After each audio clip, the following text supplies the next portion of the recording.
Hello, good evening, or morning, or afternoon, wherever you are.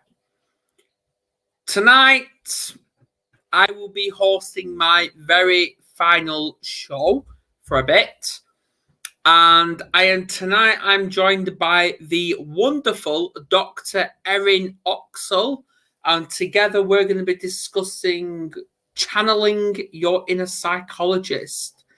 Now, please share this in awareness, and we look forward to seeing you in about 30 seconds.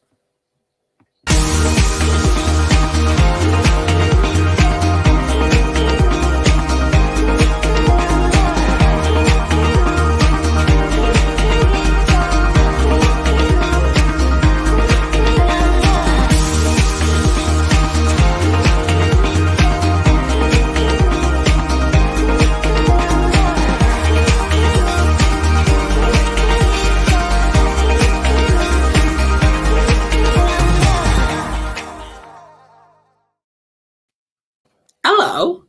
Hi, how are you? Oh, I'm plodding on. This is your last show? Yeah. Oh, what an honor. And congratulations, Adam. And thank you for the work that you've been doing in the world. Thank you. Thank you. But obviously, to put it out there, this is my final show, but the worries are still going to continue. Okay. So, yeah, it's not our final show. Okay. But yeah, it's going to be tough. Oh. Really tough. Yeah, it's going to be tough not to be around for a bit. Yeah, but... Well, I wish you the best. Thank you. Now, channeling your inner psychologist. Now, before we get in there, just give a little bit of a backstory of who you are, because you've done some powerful stuff, you have.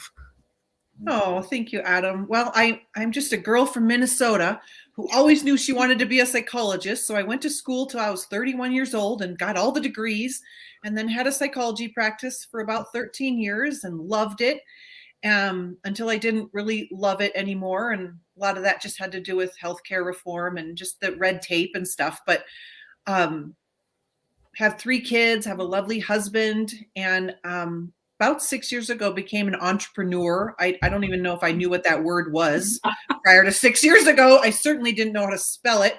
And I wanted to bring my psychology understanding to business and to help people with the discipline and the motivation and all the things that we need to do between our 2 ears to grow a successful business as an entrepreneur. And so I also had a dream to be a speaker, and I've done that. And so I'm a keynote speaker too. And it's just to think that I have been a mental health warrior as a psychologist, but also in my own life, Adam, yeah. I was crippled with debilitating depression. I was suicidal. This was years ago. And now I'm one of the happiest people that I know. And I'm just obsessed with helping other people transform that. So thank you for this platform. You're most welcome. You really are. And yeah, I'm not 100% myself at the minute, but yeah, I do what I need to do to get through. Yep. Yeah. Yep, been there. I know. One choice at a time. What's the next right thing at a time? Yeah, exactly. And this is why I do this. And yeah, I'm going to miss it for a bit. But what can we do? We always put our lives first. Yes. So that is one saying I have never heard of, is channeling your inner psychologist. Well, let me say, I was thinking about this. I'm like, okay, if you're really having a mental health problem, you deserve to get help. And I highly suggest, if you really think there's a mental health issue, that I by no means am saying you are your own psychologist. But what I mean by that concept is, what do psychologists do really well if they're a good psychologist? They ask great questions and they listen. Yeah. And I have learned this concept, Adam, that the quality of your life will be dictated by the quality of the questions you ask yourself. I agree. And I think if we can learn how to ask questions that move us towards the things we want, instead of the questions that maybe we've been programmed to ask ourselves, or the ones that we're constantly asking ourselves that cause us pain and suffering, if we can learn, I've learned, especially just in my life, what if that's not the right question? So for many, many years of my life, the question I would always ask myself is, am I good enough? Am I ever going to make it? Am I good enough? Why is this happening to me? Blah, blah, blah. And I've learned that's not even the question to ask anymore. No. The question is, and are other things, and that you get a different result based on the questions you ask yourself. And so Yeah, I'm a big believer in channeling your inner psychologist. To me means really looking at, who do I want to be? What do I value? What's my identity? How am I showing up in alignment or not with my identity? And really this understanding of, you have this kind of inner guru inside of you, everyone does, that knows a lot of the answers. yeah, And my theory, Adam, is that we're not asking that inner higher self in us the questions, and we're not listening for the answers. And once I started to ask myself, what would you order off the menu? What would you do today? Would you get to the gym today? How would you show up with your daughter? How would you, what kind of wife would you value being with your husband? All these things that we cannot Google. The questions that only we can answer. That's what I mean by your inner psychologist, that you know the way home. You just need to remember how to get there. You're your own GPS. Yes, Adam. Oh, that's so good. It's so good. Yes. And I have found that just people don't know how to conceptualize it that way. And so we're always looking outside of ourselves. And my God, that's a scary proposition, because in the world of digital information that we live in, we can be asking questions of people that haven't been where we're going. And can we ask ourselves? Google does not know how to answer, what should I do with my life?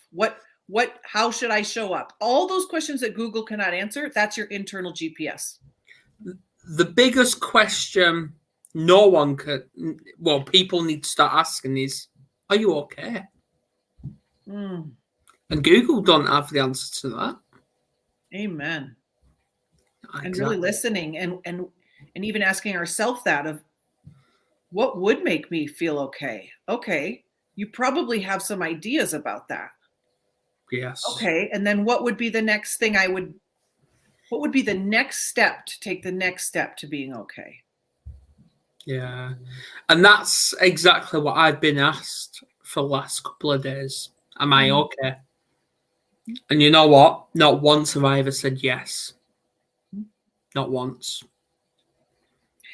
And that is so brave. And I said that last week to someone. She's like, how's it going? I'm like, I'm not okay.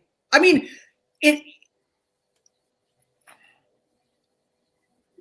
when you're a strong person that does a lot for people, a lot of people unfortunately don't know how to sit with people not being okay. And I think as a society, I mean, we're going to get a little esoteric here, but can we be okay with sitting with people when they're not okay? Can you get good? That's a good way of channeling your inner psychologist. Yeah. I can sit with people's pain. That's what a psychologist does. We sit with people's pain until we move towards solutions. But we are able to sit with, can you show up for a human and say, I see you. I see you. That's the number one thing people want, is to be seen. That's it. That's the most loving thing you can do for someone, is see them. I believe there's more to that. I believe they don't just want to be seen. I believe they want to be accepted as well. I love that. That's what I mean by seen. Like, really seen. Yeah. I love that. Absolutely. Well, ultimately, I mean, psychology would tell us we want to be, we want to know we have the approval, that we have value on this planet. Basically, it's like, that's ultimately all we want, is to be loved and approved of by others, I agree. And as Kerry says, acknowledged as well. Yeah. Yeah. Yeah. I believe in 3 powerful phrases, and that is acknowledge, acceptance, and respect. Beautiful. Yeah. And I learned that from a relationship communications book. That's where I've learned that, and it is powerful. And obviously, we've got a Facebook user who I ain't got a clue who it is. But I agree. How can we get good with sitting with people's pain to move towards solutions? It does take someone who has that capacity to hold that space. I think actually we need a revolution. You know, I think we're in a country and a culture that says eliminate pain and struggle as fast as possible. Here, take this, here, do this. Let's fix this. And what we have misunderstood is actually psychologists have proven this with research that the fastest way through pain is to go through it. Yeah, I agree. It's crazy. So it's this idea of like, can we embrace the monster? Can we say, come on, pain, come on in. I'm going to sit with you. I want you to tell me what you want me to know. What am I here to learn from you? There's that saying, isn't there? No pain, no gain. We have forgotten that this is what it means to be human. Exactly. To have pain and suffering as well. Like, where did we get this wrong? And so, for example, with my children, I can practice showing up when they're disappointed or sad. I can show up for them and just say, wow, I can only imagine how disappointing this is for you. Yeah. How would you like to move through your disappointment? Like that, just sit here and cry with you? Absolutely. Okay, great. I'll just sit here while you cry and I'll just be there for you. This, we need to fix it and make it go away as fast as possible. Actually can often make the suffering even bigger. Yeah, this Facebook user, I ain't got a clue who it is. They've asked a couple of questions. How do we help people to practice this? That's the first one. Second one is it doing the work on ourselves to be able to hold that for others? Well, it was a great question. Oh my gosh, thank you so much. So this kind of emotional mastery or emotional intelligence or self-regulation, we call it in psychology. To know how to handle emotions, we first need to know how to label them. Yes. And I have found that a lot of us aren't taught that. Like, there's no manual on being a human. There's no manual on like, oh, that's not anger. That's actually resentment, or that's disappointment, or that's frustration, or that's joy. Brene Brown just wrote a great book where she captured all of the research of all of the different emotions we feel as humans. It's called Atlas of the Heart. And it literally is like a dictionary for our feelings. And so I suggest we get that. It's like the BIBLE for emotions. It's like, oh, worry is different than stress, is different than overwhelm. And based on what we know we're feeling, there are then different ways of suggesting moving with and through those feelings. Yeah. So once I can say, oh, I'm just feeling lonely. Oh, or I'm feeling lonely, not angry. Okay, what can I do when I'm feeling lonely? Is going to help us. Simply the labeling of the emotions will help provide a path of figuring out kind of how to hold those feelings. And it's observing us like, oh, anxiety has just enveloped me. Okay.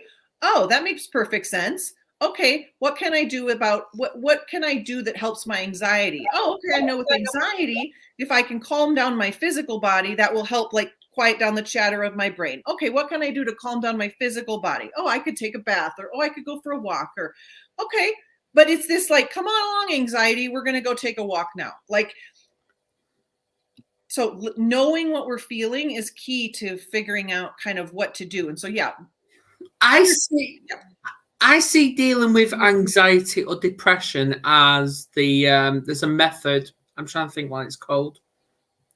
The black dog. What's that?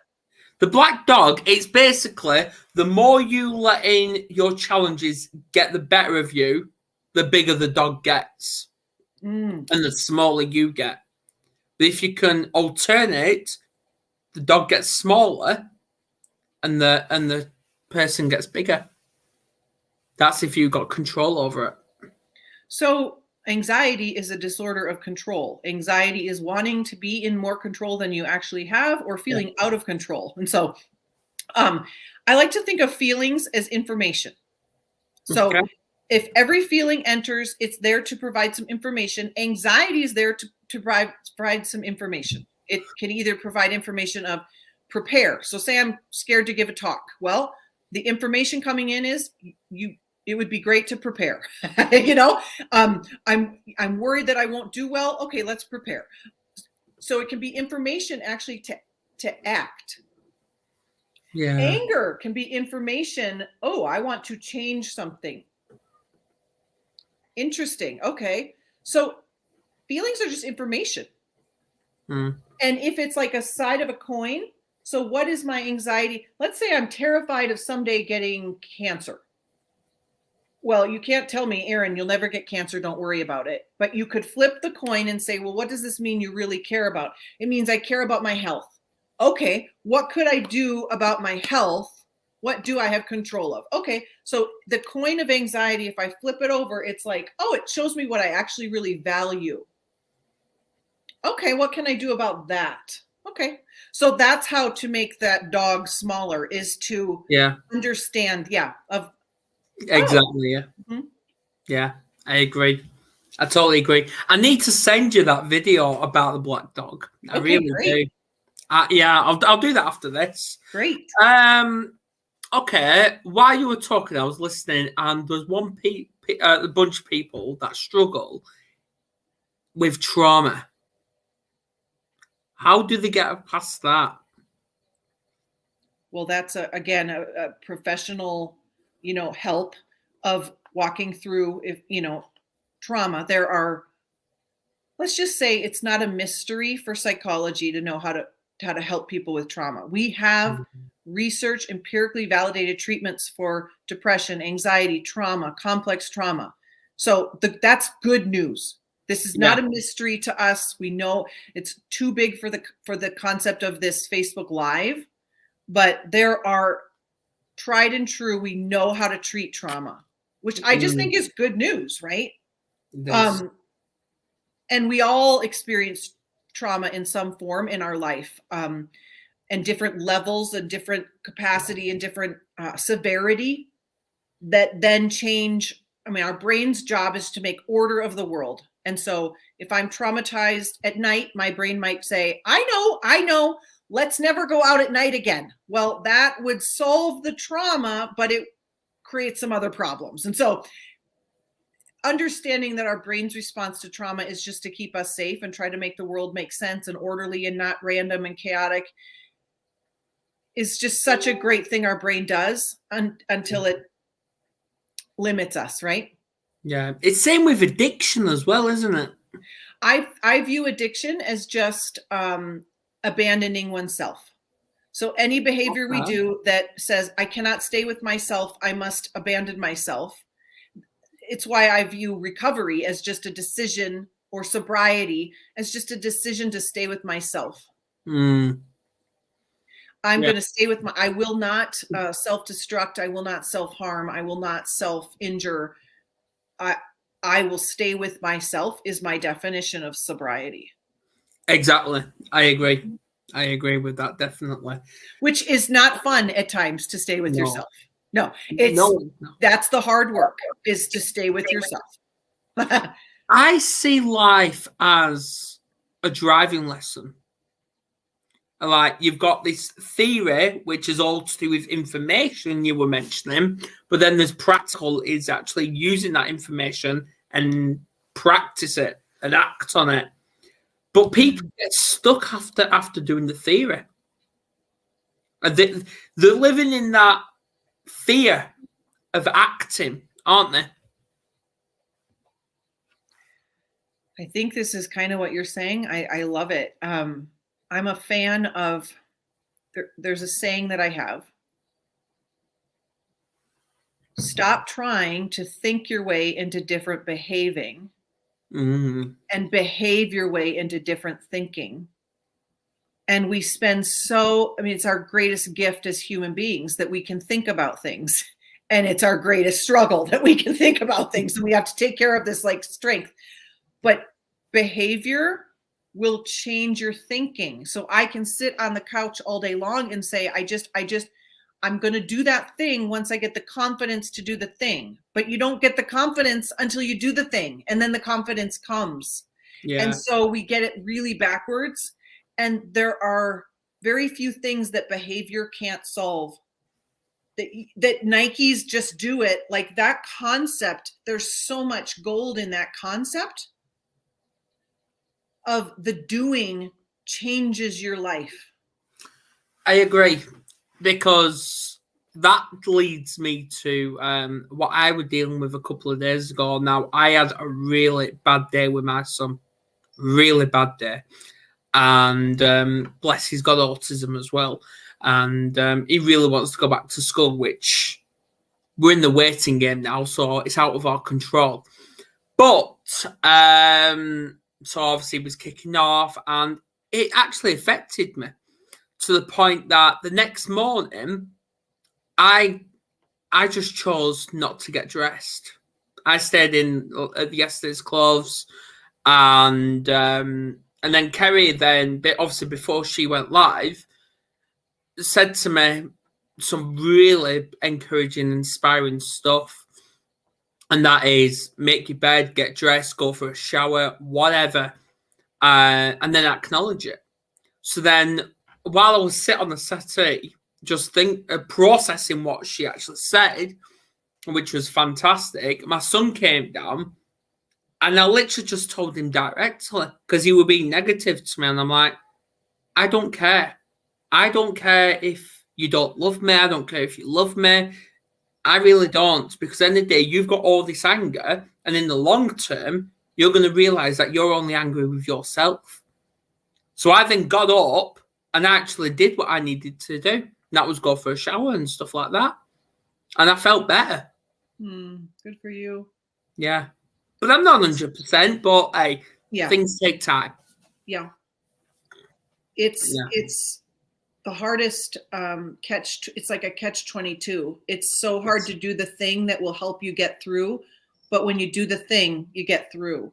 And so just trusting that principle, that promise will always will always show true, that promise behind that principle of what would be the next right thing I could do. Let's just do that. And then the next right thing, let's do that. And then let's go to bed and wake up and try again and keep doing that. And then do it again, Yeah. Yeah, it's like when you go for a walk. It's like if you want to just, for example, start from going from the front door to the garden gate, great. But then after that, go a little bit further. Mm-hmm. And then by the time you've realized, you've traveled about 10K.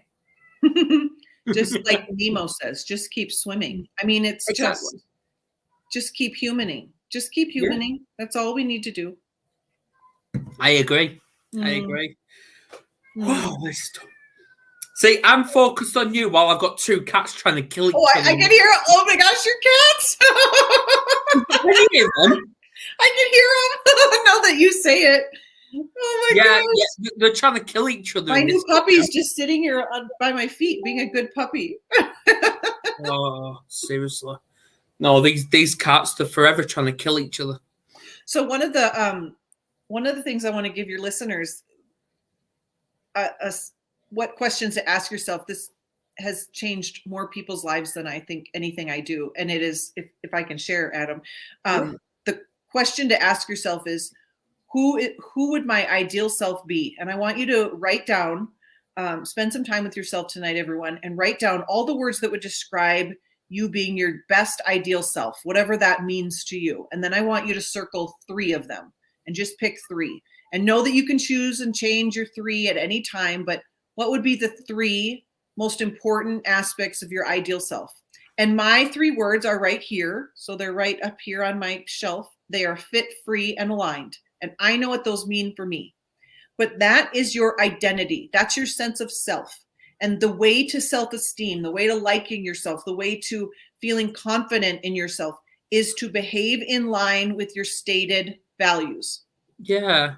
And then to notice when you are being that person that you say you value being. And it's really hard to like yourself, to dig yourself, to love yourself if you are behaving out of alignment.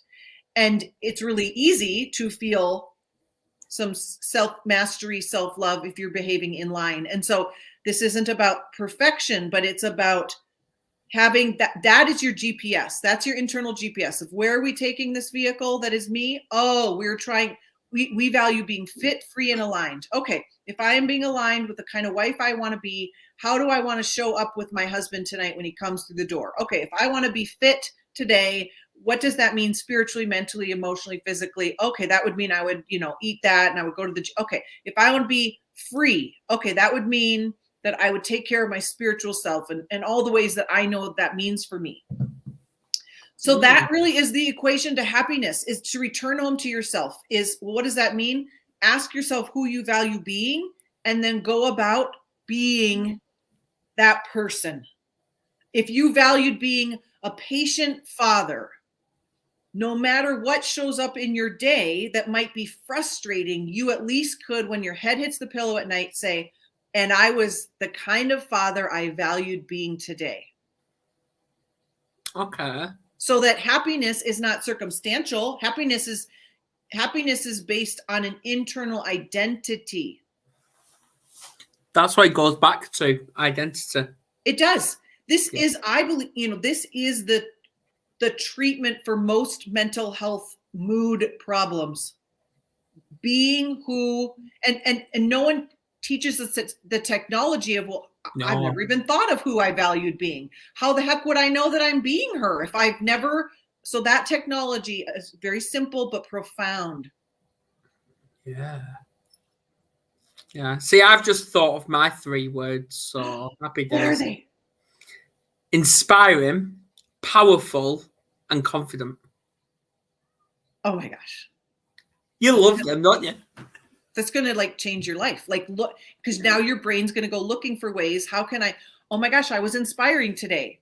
Even though my depression is kicking in, I was inspiring today. Okay.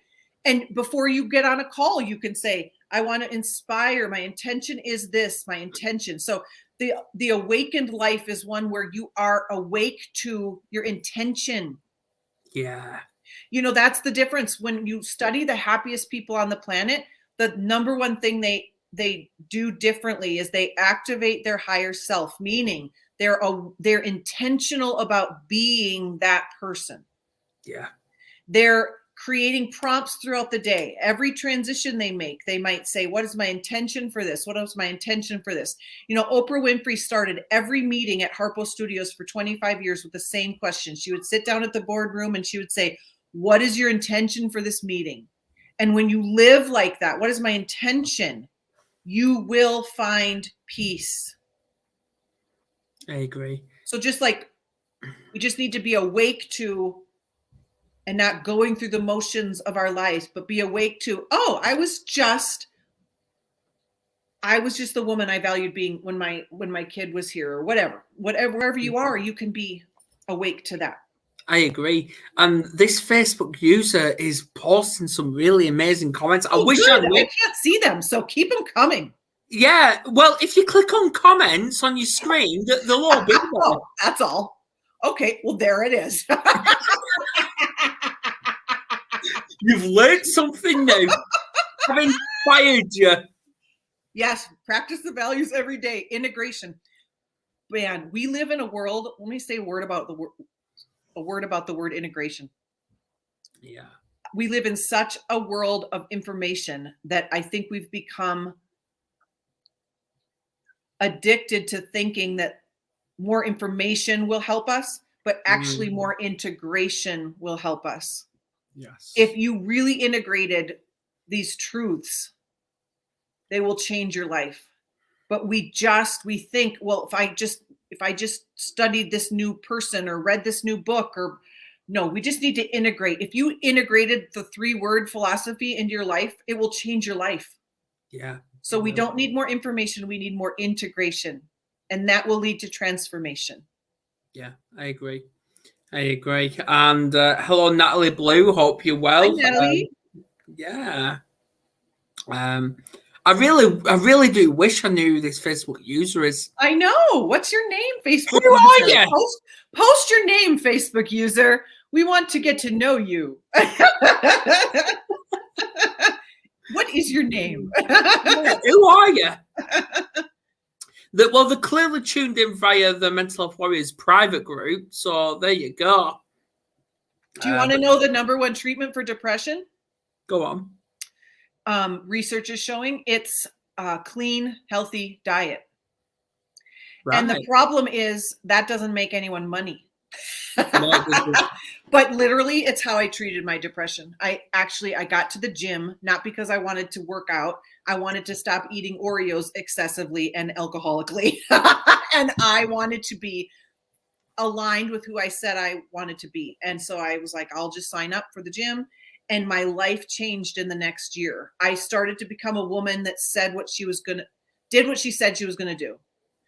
Oh, it's Kim Dunlop. I love it. Hi, Kim. Do you know confidence? You said you want to be confident. Confidence is 2 things in adulthood. It is the ability to figure things out. So confidence in adulthood is this idea of that no matter what comes my way, I'm just going to figure it out. And you can have confidence that you can do that because you've figured out everything so far. Like you're a man that's capable of figuring things out. Okay. And then confidence is this ability to confide in oneself. Well, what does that mean? Well, I'm already doing the confidence because I've exposed myself to the public here. So confidence is the ability to keep the promises we make to ourselves. And so when we behave in line with our ideal self, we grow our confidence because I know I can keep the promises I make to myself. That's what confidence is in adulthood. People get very confused with competence. Confidence is not being great at something. I didn't, when I wanted to be a speaker, I didn't think I am a confident speaker. No, I booked my first speaking gig and figured out how to become a great speaker. And so you can also grow your confidence by growing your competence. So you can skill up. So you can learn how to get good at something, and that also grows confidence. But I agree. So much there about confidence. I know. I love helping people with. I love it. And hello, Robert Brooker, all the way from America. There are types of depression that diet and exercise aren't enough to deal with, and I have no reason to desire to ever become an adult. Well, I find adulting highly overrated, so I'm right there with you. I think it's difficult. I don't know why we wanted to get to adulthood so quickly. And yeah, we did talk about that there are many, if one is struggling with mental health problems, I'm a psychologist, to go get professional help. And that, but yeah, exactly. We keep telling our kids that because they're forever saying, when I'm older this, when I'm older that. And we're like, focus on being a child. And I'm like, this is the good part, honey. Like, enjoy the good. It's the best bit. I know. It's a fight just to get them to clean the room. I'm like, you're not going to really enjoy a lot of things about adulting. So, enjoy it. So there is a lot of data that say, 80% of our neurotransmitters for our mood live in our gut. And so when we can clean up our microbiome in our gut, it can radically change us. And so that's why a clean diet is really helpful for mood. There is one person who you will really get on with, and he's called Jeffrey Berger. Great. Yes, you will get. That's what he actually does for his business. He's brought out this pill that helps you overcome these microbiomes. Now, he's against all this supermarket stuff. Mm-hmm. And he's all about organic, which obviously I'm actually growing behind me. No, I'm not growing any illegal stuff. I'm growing plants.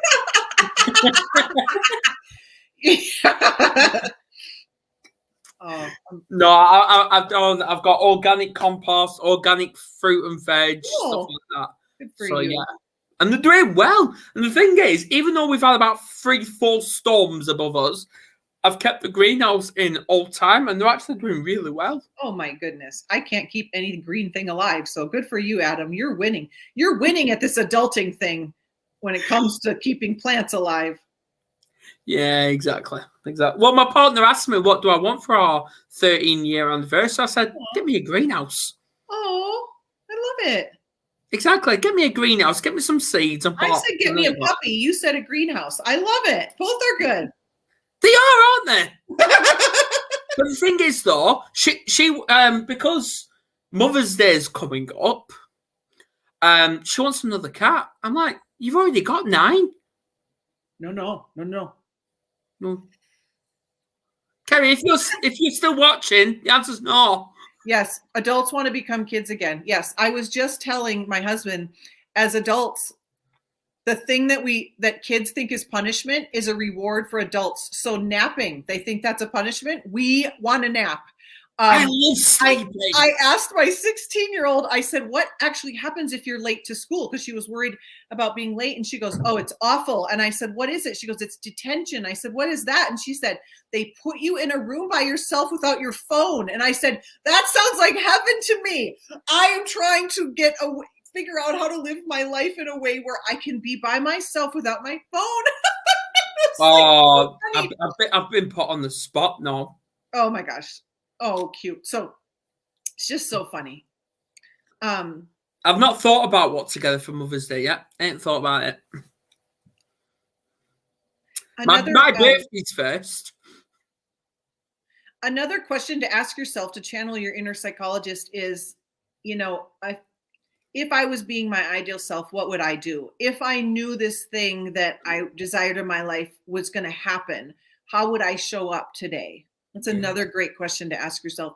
Another great question to ask yourself is really can be perceived as a really morbid kind of thing. But if you look at the most successful people, happiest people, they have what's called a mortality motivation. And they have thought about at the end of their life what it is they would want to be said about them. And it's this idea of it beginning with the end in mind, and that this GPS, Adam, you would not get in your car and just start driving. You would put, you know exactly where you want to go. And that is the way that I think we can really live a life that has meaning, is if we are living with an intention of how we want this to go. Yeah. And so that mortality motivation of, this is what I want to create in my life. This is how I want to show up. This is what I kind of relationships I want to have. Okay. How do I go about creating that? Okay. And then we live a life where we have meaning and very few regrets, right? I love this. And you know what? While you were asking those questions, I thought of one myself. Great. What can you achieve today that what you didn't yesterday? I mean, that is it. There, we solved it, everybody. That's it. Like it even if I have a goal that's 40 years from now, what do I need to do today? And then I can give my brain, research shows, a little dopamine hit when I do it today. So, no, the reason I'm so happy is because I am connecting in my neurons. Yes. What it is I want. And then when I do it, I get a little dopamine hit. And then so it actually is happening up there that way. Would you not say it's adrenaline, though? What? Would you not say it's having that little bit of adrenaline rush? That's a totally different chemical than the dopamine. Yeah. But you can train your brain to give you little goodness, neurotransmitter goodies of dopamine.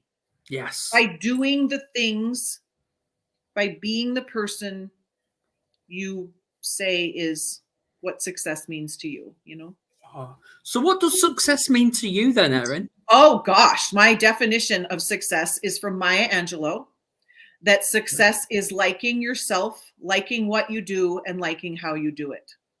Wow. I love that. So I know success, and success means is to me is glorifying God in my life and setting the captives free. And so I know my mission statement for my life. I know my purpose because I've sat down and thought about it. And so I suggest you all ask yourself, success is an individually defined construct, like Adam just asked. Your definition for success may be totally different. And how would you ever know that you're succeeding if you don't define it for yourself? So success is liking yourself, liking what you do, and liking how you do it. Success to me is living the way you want to live with who you want, when you want, how you want. I mean, success to me is being fit, free, and aligned. I know exactly how I define success. And that is the key. So what is success to each and one of you? Once you define that, I was just on a coaching client and she's like, I just don't feel fulfilled. I said, you don't have clarity. So clarity is the ultimate antidepressant. Clarity. I've never said that before. That's brilliant. Clarity is the ultimate antidepressant and success accelerator. Once you know what you want, what's your purpose, what's your gifts, what breaks your heart, that's your purpose on the planet. What problems do you want to solve? How do you want to show up? You will find that personal definition of success. Yeah, I agree. I agree. And if people was to ask me that, what makes me success? Waking up every day. Amen. And that is especially true if someone's suffering with depression. That is success. Yeah. And hi, Claire. So glad that you're finding value here. So glad you're here. Yes. Yeah, exactly. Yeah, I really relate to everything Todd saying. I think she means you're saying. Yep. Yeah. There you go. It's all right. Me and Claire get us on very well. But yeah, it's people need to overcome this fear factor. So we learn fear. Fear is learned. You know, we don't come out of the womb fearing any of the stuff. And we learn. And those are little, I call them micro traumas of what we learn about and the meaning we make about our potential, our possibility, our ability, our worthiness, all those things. So we're born, and you imagine looking in the baby nursery and you look at all those beautiful little babies and you would just say to every single one of them, you're worthy of everything. You're perfect. And then somewhere along the way, we learn something else. And so I think the good news about that is if it's learned and if it's false, we can unlearn it and relearn something new that's true. And so just by observing our thoughts, we can get so much freedom from them because you're not your thoughts. Like, newsflash, it's the craziest thing. And it's the best news. You are not just your thoughts. Your thoughts are not all invited, welcome. You didn't give consent to all the thoughts that come your way. No problem. The first thought is not in your control. The second thought's in your control. I agree. And everything's happened to you is going to create your first thought. Your right. And so you get to say, oh, I'm having the thought that, and you get to observe your thought. And then you get to say, oh, that makes perfect sense. I'm having that thought because my history and blah, blah, blah, or I've learned that, or I was modeled that. And now this is what I think about that. So like when I was depressed, the thought that kept coming to my brain was, oh, okay, I guess we just need to end everything. Okay, I guess we need to end everything. And I was able to say, oh, gosh, got it. You're having that thought because you're feeling frustrated. Okay, got it. So you don't actually want to kill yourself. You want to you're feeling frustrated. Okay. And I think we can speak about this clearly, you guys. Do you also know that when you have suicidal ideation, you're more likely to have it in the future because you've gone through that pathway in your brain? That does not necessarily mean you actually want to kill yourself. It means, oh, I'm feeling really frustrated. And when I feel frustrated, it goes to that loop. Okay, what do I need to do when I'm feeling frustrated? Oh, I need to go take care of myself, or I need to go relax or whatever. So I'm going off a couple of comments. First, Robert Brooker is fighting with the printer. Now, first of all, why is he fighting? We don't need to fight with anything or anyone. We don't, because then in the long term, you only fight with yourself. And Kate Vrastak's comment, I'm going to have to put it up here. You are not your thoughts. And, so many of our thoughts, this is what I like to ask when my brain comes up with things that are negative or something. I like to go, who said that? Who said that? And I go looking for, and it gives me this ability to observe as an observer, like, where did I learn that? Or who told me that? Because that wasn't my true self. And I'll find like, oh, I learned that when I was 8 years old, or, oh, that's the meaning I attached when I saw that happen. Oh, okay. And then you can pivot. And so the observation of your thoughts allow you to pivot, allow you to maneuver, allow you to tell your brain what we're doing instead of your brain telling you what we're doing. Exactly. It's so interesting. And yeah, I think it's good news. Yeah, I don't know if you read Kate's comments. Yeah, I can see it. I love it. It is. It's brilliant. It really is.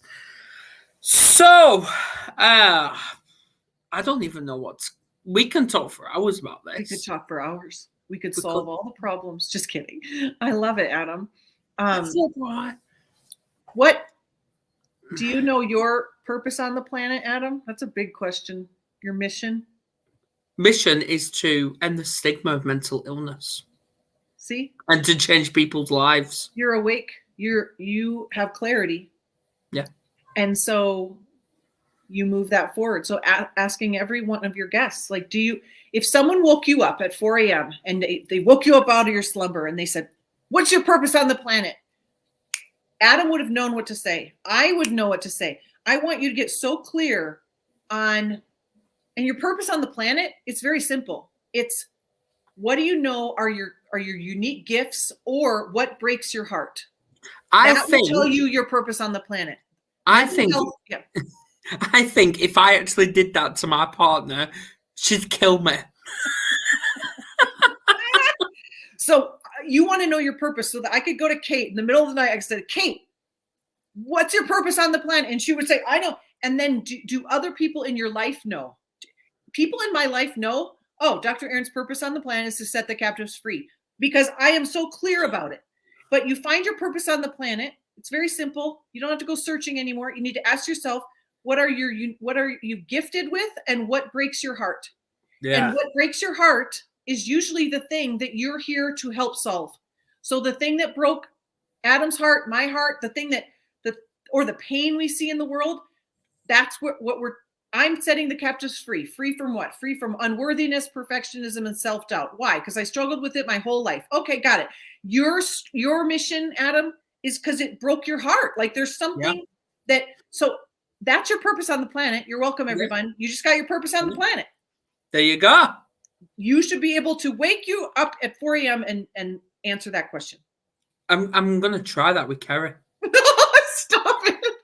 Do not bring my name into it, Adam. Do not say Dr. Aaron told me to do this. She's probably tuned in. Don't do it. Don't do it. Kerry, are you still here? Oh my God. If anyone knows their purpose on the planet, tell us. What would you say at 4 a.m.? Yeah. I can't wait to see it. I love that you knew that. Because you love it. Try it. It won't end well. You can't blame me. Look at, you're laughing. I mean, yesterday, look at what you showed up for your purpose on the planet, whether you wanted to or not. Your brain might have said, I mean, if I know depression, your brain's like, I do not want to do this, or I don't want to stay in bed. And you didn't. Look at, you behaved your way to this feeling. You were laughing your head off, right? I know. So this is what we're talking about. Yeah, compared to how I was yesterday when I did that unexpected live. Did you see it? Did you see it? No. Well, I was literally in tears. Oh, yeah. Well, there. See, just put your next foot in front of the other. Exactly. One step at a time. Yes. My cat better shut up because he's crying now. Your cat So, is? Yeah, he wants to come out of the kitchen. I don't know. Well, thank you for having me, Adam. You are most welcome. Thank you, everyone, for your comments. I know. Please share this all. Please share. And yeah, let's see what happens now from this. What happens now? Yeah. It is complete.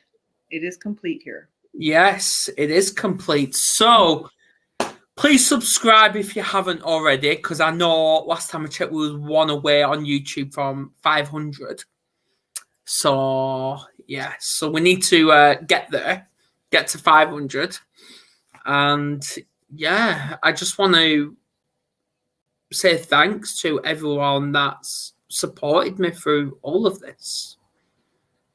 Because it's never been easy to come on here live to the nation and speak about something we're so passionate about changing. Yeah. Thank you for being brave. Oh, we're always brave. We are. That's what we do. We do this out of experience. We really do. And yeah, people will see me again because I'm going to come back bigger, better, stronger minded, and yeah, ready to kick ass.